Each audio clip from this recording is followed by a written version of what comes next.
नमस्कार, बहुत स्वागत है इस बुलेटिन में आपका। मैं हूं आपके साथ शीनम शर्मा और सबसे पहले बुलेटिन का आगाज कुशीनगर की खबर के साथ, जहां पर गड्ढे में भरे पानी की वजह से 2 मासूम बच्चों की डूबने से मौत हो गई है। बारिश का पानी यहां पर भरा हुआ था और 2 मासूम बच्चों की जान चली गई है। आपको बता दें, हादसा कप्तानगंज थाना क्षेत्र के अमडीहा गाँव में हुआ है।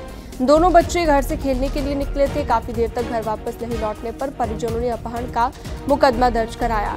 बाद में बच्चों के शव गड्ढे से बरामद किए गए हैं। गड्ढे में पानी भरा हुआ था, बारिश का पानी, और दोनों बच्चों के शव बरामद किए गए। घर से खेलने के लिए दोनों बच्चे निकले थे और अचानक ये हादसा हुआ है।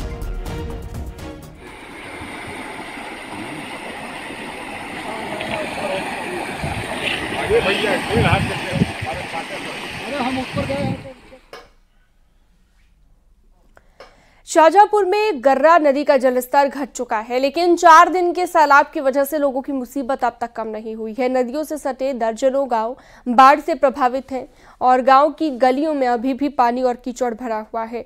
बाढ़ के पानी में घरों में रखा अनाज और पशुओं के लिए रखा भूसा भी बर्बाद हो गया है। खेतों में बाढ़ का पानी भरा हुआ है। धान, गन्ना और सब्जियों की फसलें बर्बाद हो गई हैं। हालांकि प्रशासन ने मदद का दावा किया है, लेकिन अभी तक इन गाँवों में मदद नहीं पहुंची है।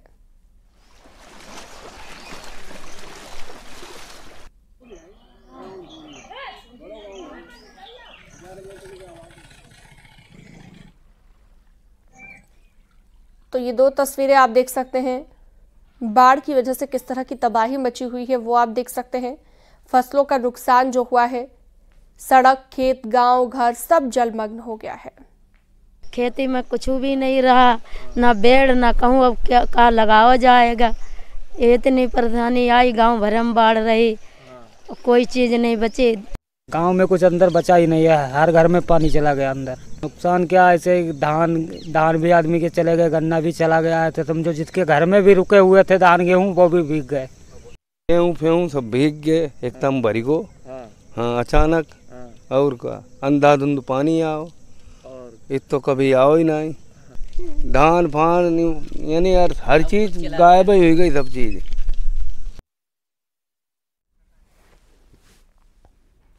और अगली खबर झांसी से है, जहां पर बारिश ने जल निकासी व्यवस्था की पोल खोलकर रख दी। देर शाम हुई बारिश से रास्ते में जलभराव की स्थिति बन गई। नाली की सफाई न होने से लोगों के घरों में गंदा पानी पहुंच गया और घर में पानी भरने से लोगों के सामान को भी नुकसान पहुंचा है। बरुआ सागर कस्बे का ये मामला बताया गया।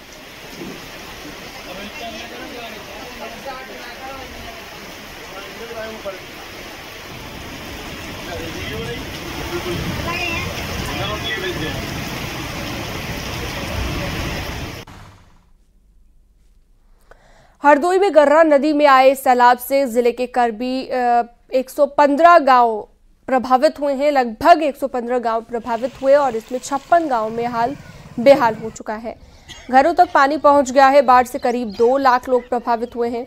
20,000 से ज्यादा लोग घर की छतों, पंचायत भवन, स्कूल और सड़क किनारे रहने को मजबूर हैं। बाढ़ के हालात को देखते हुए एसडीआरएफ और पीएसी तैनात है।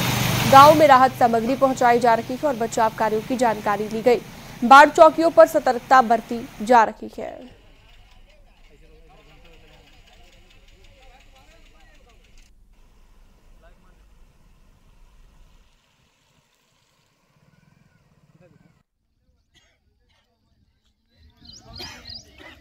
क्या करें, इतना सैलाब बढ़ रहा है, उसके आगे क्या करें।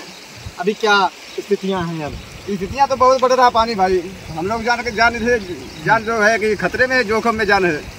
अच्छा, अभी कहाँ रह रहे हैं? छतों पर रह रहे हैं? छतों पे रह रहे हैं, छतों पे। और आगे की क्या स्थिति है? आगे की स्थिति बहुत खराब है। आगे चलकर देख लीजिएगा, बहुत स्थिति खराब है। रोड पे कम से कम इतना पानी, कमर तक पानी पहुंच चुका है।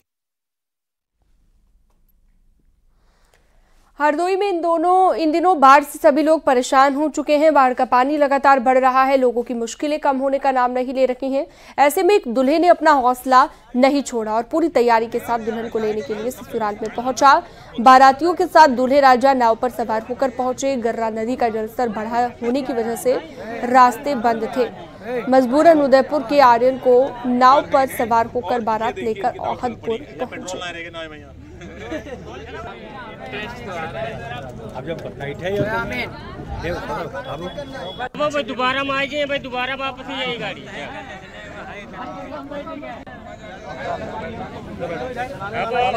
थोड़े लोग उतर लो, थोड़े लोग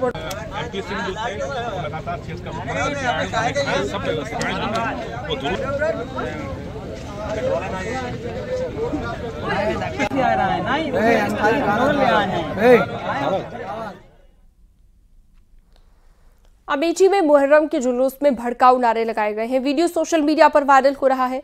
पुलिस मामले की जांच पड़ताल में जुटी हुई है और कई लड़कों को पुलिस ने हिरासत में ले लिया है।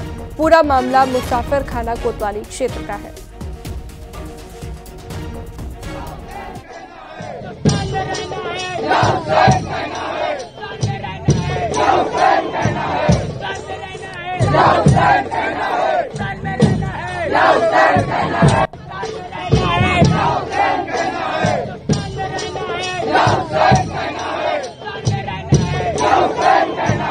आन्हा मुसाफिर खाना क्षेत्र का एक वीडियो सोशल मीडिया के माध्यम से संज्ञान में आया है। वीडियो में दिख रहे लोगों को हिरासत में लेकर उनसे पूछताछ की जा रही है। साथ ही उनके ऊपर सुसंगत धाराओं में अभियोग पंजीकृत कर लिया गया है। वीडियो की भी जांच कराई जा रही है। जो भी आवश्यक वैधानिक कार्रवाई है वो की जाएगी। कल लखनऊ में बीजेपी प्रदेश कार्य समिति की बैठक हुई। बैठक के बाद सीएम योगी आदित्यनाथ ने अपने संबोधन में कहा कि आज यूपी में सुरक्षा का माहौल है। पहले मुहर्रम के नाम पर सड़कें खाली हो जाती थी, तारें टूट जाती थी, पेड़ों को काट दिया जाता था, लेकिन आज मनमाना नहीं चल सकता है। त्योहार मनाना है तो नियम के तहत मनाना होगा। उत्तर प्रदेश के अंदर सुरक्षा का ये वातावरण आपको आज देखने को मिल रहा होगा। याद करिए, इसी मुहर्रम के समय में सड़कें खाली हो जाती थी, सूनी हो जाती थी। आज मुहर्रम आयोजित हो रहा है, इसका पता भी नहीं लग रहा है। ताजिया के नाम पर घर तोड़े जाते थे, पीपल के पेड़ काटे जाते थे, सड़कों के तार हटाए जाते थे, पुल तोड़ दिए जाते थे। आज कहा जाता है किसी गरीब की झोपड़ी नहीं हटेगी। आज कहा जाता है कोई तार नहीं हटेगा। आज कहा जाता है कि सरकार नियम बनाएगी, पर्व और त्योहार मनाना है तो इन नियमों के अंतर्गत मनाओ और नहीं तो अपने घर में बैठ जाओ। ये मनमानापन नहीं चल सकता है। और विधि का शासन कैसे होना चाहिए, सुशासन कैसे होना चाहिए, यह भारतीय जनता पार्टी की सरकारों ने देश के अंदर करके दिखाया है। संभल के एसपी सांसद जियाउर रहमान बर्क का कहना है कि सम्मान के चलते सड़क खाली की जाती है। मुसलमान डर या खौफ में सड़क खाली नहीं करते हैं। मैं यही कहूंगा, त्योहार किसी का भी हो तो सड़कें तब खाली भी होती थी क्या? त्योहार तो किसी का भी होता है, सड़कें तब भी खाली होती, इसमें क्या है? मैं पूछना चाहता हूं कि बताइए कि जब मुसलमानों का कुछ त्योहार ऐसे होते हैं, ईद उल फितर के और ईद उल अजहा के, उसमें सिर्फ नमाज पढ़ के लोगों में मिलने का प्रोग्राम होता है। लेकिन जो जुलूस का प्रोग्राम होता है, उसमें जुलूस के तहत जब निकलते हैं तो यकीनन जो लोग सड़क खाली करते हैं वो डर से खाली नहीं करते।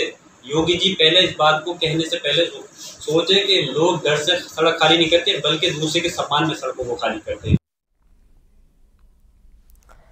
एआईएम-पीएलबी के प्रवक्ता का भी बयान सामने आया। एआईएम-पीएलबी का कहना है कि खास समुदाय को टारगेट करने की कोशिश की जा रही है। मुहर्रम और कांवड़ पर पहले विवाद नहीं हुआ, समाज में अशांति फैलाने की कोशिश की जा रही है। कोशिश को जवाब दे दिया गया है।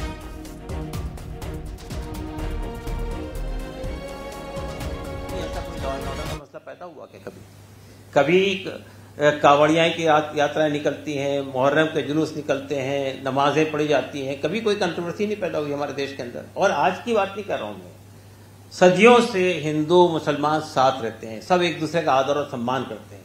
ये जो सिचुएशन आज पैदा हुई है, किसने पैदा की है? आप सब जानते हैं, बोलने की जरूरत नहीं है। जो एक समझते हैं कि समाज को तोड़कर फाड़ कर ही हम इलेक्शन जीत सकते हैं, वो यही करेंगे। एक धर्म को बुनियाद बनाकर एक खास समुदाय को टारगेट करके समाज में एक अशांति फैलाने की जो कोशिश की जा रही है, ये हम समझते हैं इसका तो अवाम ने वर्डिक्ट दे दिया ना, मैंडेट आ गया उसके खिलाफ में। लखनऊ में हुई बीजेपी कार्य समिति की बैठक में डिप्टी सीएम केशव प्रसाद मौर्य ने बड़ा बयान दिया है और कहा है कि संगठन सरकार से पहले है। उन्होंने कहा कि मैं अपने आप को उप मुख्यमंत्री बाद में और बीजेपी का कार्यकर्ता पहले मानता हूं।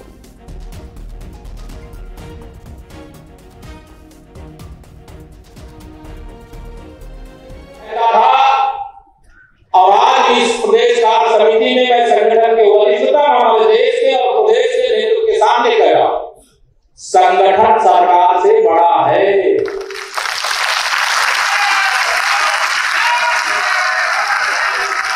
संगठन से बड़ा कोई नहीं होता है। संगठन सरकार से बड़ा है, बड़ा था, बड़ा रहेगा।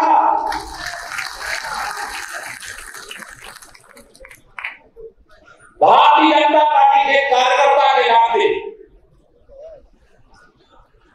यहां जितने भी मंत्रिपरिषद के सब हमारे वरिष्ठ साथी लोग भी बैठे हैं। 7 कालिदास मार्ग का दरवाजा, मैं अपने को मानी तावड़ी जी बैठे हैं, मानी अरुण जी बैठे हैं, हमारी रेखा बहन जी बैठी हैं, राष्ट्रीय नेतृत्व हमारे किसान मोर्चा के राष्ट्रीय अध्यक्ष जी बैठे, हमारे राष्ट्रीय मंत्री जी बैठे, सबके सामने कह मैं उप मुख्यमंत्री अपने को बाद में मानता हूं, भारतीय जनता पार्टी का कार्यकर्ता पहले मानता हूं।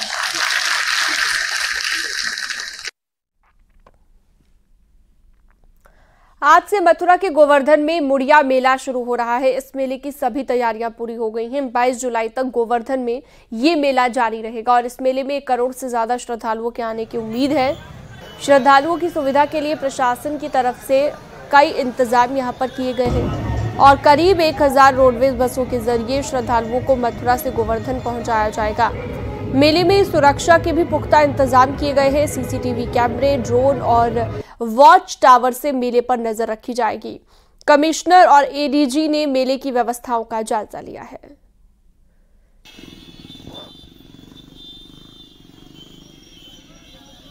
इस पूरे मेला के दौरान जो अनुमान है हमारा कि टोटल 1 करोड़ से ज्यादा श्रद्धालु श्री गिरिराज जी महाराज की परिक्रमा तथा परिक्रमा मार्ग में पड़ने वाले विभिन्न देवस्थानों पर दर्शन पूजन करेंगे। उसको लेके व्यापक सुरक्षा व्यवस्था सुनिश्चित कराई जा रही है। पूरे मेला क्षेत्र को 9 सुपर जोन, 21 जोन, 62 सेक्टर में विभाजित करके पुलिस की डिप्लॉयमेंट की गई है। साथ ही साथ ये भी बताना चाहूँगा कि हमारी अस्थायी चौकियाँ लगभग 35 और इतनी ही संख्या में वॉच टावर्स हमारे बन रहे हैं। एटा में बदमाशों ने एक महिला को अगवा करने की कोशिश की तो गांव के बाहर रोड के किनारे खड़ी थी, तभी पिकअप गाड़ी में सवार लोगों ने उसे अगवा करने की कोशिश की। ये बदमाश उसे जबरन गाड़ी में डालकर ले जा रहे थे। महिला के शोर मचाने के बाद ग्रामीणों ने बदमाशों को दबोचा और जमकर धुलाई की। घटना की जानकारी पर पुलिस मौके पर पहुंची और ग्रामीणों ने 5 बदमाशों को पुलिस के हवाले कर दिया। पुलिस अब इन बदमाशों से पूछताछ कर रही है। कोतवाली देहात क्षेत्र के सहावर रोड पर ये वारदात हुई।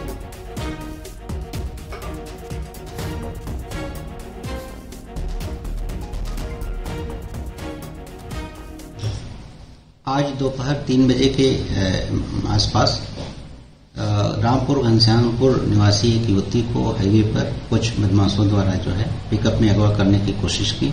चिल्लाने पर युवती के चिल्लाने पर तत्काल स्थानीय नागरिकों द्वारा व पुलिस द्वारा पीछा किया गया तथा मौके से 5 अभियुक्तों को हिरासत में लिया गया पुलिस द्वारा और उनसे पूछताछ की जा रही है। प्रथम दृष्टया पूछताछ में ये सभी बरेली के रहने वाले हैं और यहाँ पिकअप से कोई सामान उतारने आए थे और इनको हिरासत में लेकर गहनता से पूछताछ की जा रही है। इनके विरुद्ध कठोर वैधानिक कार्रवाई सुनिश्चित की जाएगी। और चलिए अब एक नजर डालते हैं क्राइम की 10 बड़ी खबरों पर।